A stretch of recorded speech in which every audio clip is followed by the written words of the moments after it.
I'm Jeff Tucholsky, and I'm one of the deacons here at Shepherd's Heart Fellowship. In this video series, we've been looking at the commands of Jesus and his related teachings as a way to examine and strengthen our discipleship. Last time we looked at forgiveness, and today we'll discuss mercy, compassion, and service, and what Jesus commanded, taught, and modeled on these spiritual qualities. Previous videos have touched on and around each of these spiritual qualities, as they all seem to be very interconnected, and their foundation is always love. In particular, mercy and compassion are linked very closely to forgiveness and Christian fellowship, and then service is very connected to humility. So I think one of the clearest teachings and commands on mercy is found in the parable of the Good Samaritan. So in Luke 10, we read in verse 36-37, Jesus asked, "Which of these three do you think was a neighbor to the man who fell into the hands of the robbers?"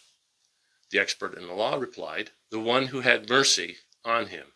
And Jesus told him, "Go and do likewise."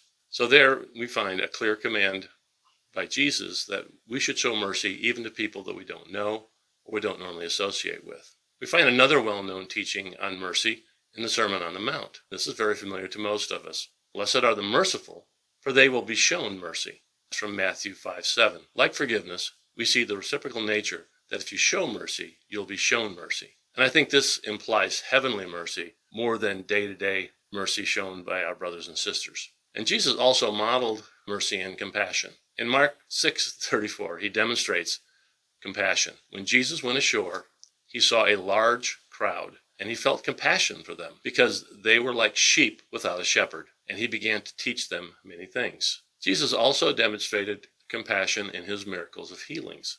There are many, and they all show mercy in addition to his power. I just want to comment on a few. In Matthew 14:14, when he went ashore, he saw a large crowd and felt compassion for them and healed their sick. Then also in Matthew 20:30-34, we see about the two blind men. And it goes, "And two blind men sitting by the road, hearing that Jesus was passing by, cried out, 'Lord, have mercy on us, Son of David.' The crowd sternly told them to be quiet, but they cried out all the more, 'Lord, Son of David, have mercy on us.' And Jesus stopped and called to them and said, 'What do you want me to do for you?' 'Lord,' they answered, 'we want our sight.' Jesus had compassion on them and touched their eyes, and immediately they received their sight, and then they followed him. So they became disciples as well." Then in Matthew 15:32, we read one of the accounts of where Jesus fed the large crowds. "And Jesus called his disciples to him and said, 'I feel compassion for these people because they have remained with me now for 3 days and have nothing to eat. I do not want to send them away hungry, for they might faint on the way.'" And I think you know the rest of that story. In Matthew 15:32, we see Jesus extending mercy and compassion to Gentiles. And it reads, "And a Canaanite woman from that region came out and began to cry out, saying, 'Have mercy on me, Lord, Son of David. My daughter is cruelly possessed by demons and is suffering terribly.' And of course, Jesus healed her as well. In all these examples, it shows the preeminence of his love and compassion for us. And I would ask, would all of these be our first instinct? And Jesus did not just have compassion, he also acted on it. For me, no other passage in the Bible cries out more about how we are to care and serve others than Matthew 25. Verse 34-36 we read, "Then the king will say to the ones on his right, 'Come, you who are blessed by my Father, take your inheritance. The kingdom is prepared for you since the creation of the world. For I was hungry, and you gave me something to eat. I was thirsty, and you gave me something to drink. I was a stranger, and you invited me in. I needed clothes, and you clothed me. I was sick, and you looked after me, and I was in prison, and you came to visit me.'"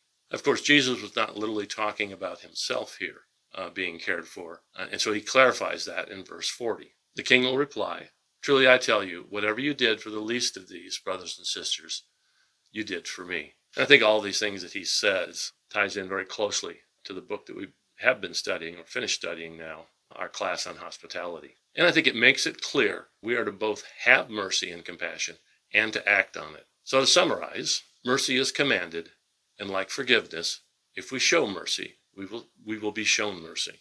Mercy is commanded, And like forgiveness, if we show mercy, we'll be shown mercy, being merciful even to our enemies.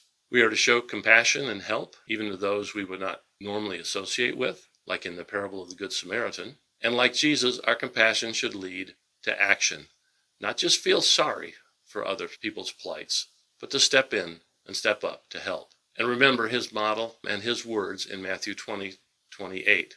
The Son of Man did not come to be served, but to serve and to give his life as a ransom for many. Next time, we will conclude this series with a look at faith, and then I think the most important act of being a disciple of Jesus, and that is to go out and through Jesus' power, make disciples of others. So thanks for listening, and God bless.